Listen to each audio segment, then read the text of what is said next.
রাতের মেট্রোয় surcharge ফেরালো rail কর্তৃপক্ষ। সকাল 10:40 মেট্রোতে আবারও সারচার্জ।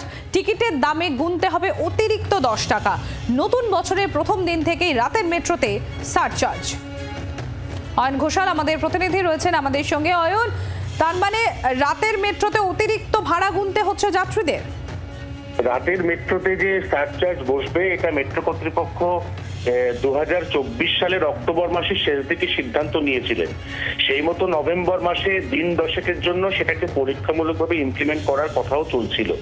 তারই মধ্যে সেই সিদ্ধান্ত রূপায়ণের দিনে সকালবেলা মেট্রো কর্তৃপক্ষ জানায় যে তারা কলকাতার যে মেট্রো তার প্রতি শহরবাসীর যে ভালোবাসা এবং একাধিক মেট্রো লাভার্স ফোরামের আবেদনের সাড়া দিয়ে আপাতত এই সারচার্জ বসানোর সিদ্ধান্ত প্রত্যাহার করছে। পরবর্তী নির্দেশ না আসা পর্যন্ত সারচার্জ বসবে না। কিন্তু পরবর্তীকালে নভেম্বর থেকে গোটা ডিসেম্বর মাসের আজকের তারিখ বা শেষ দিন পর্যন্ত রাতের মেট্রো চালাতে গিয়ে মেট্রোর যে মোট ব্যয়, সেই ব্যয়টাতে মেট্রো কর্তৃপক্ষ যে আশঙ্কা করছেন সেটা হচ্ছে যেভাবে অপারেটিং কস্ট বা রেশিও বেড়ে যাচ্ছে তাতে এই মেট্রো চালিয়ে মেট্রো কর্তৃপক্ষের লোকসান কিন্তু সারাদিনের যে লোকসান তার উপর একটা নেতিবাচক প্রভাব ফেলছে। অতএব আবারও আগামীকাল রাতের মেট্রো থেকে বসছে সারচার্জ, সেটা পরীক্ষামূলকভাবে বসছে।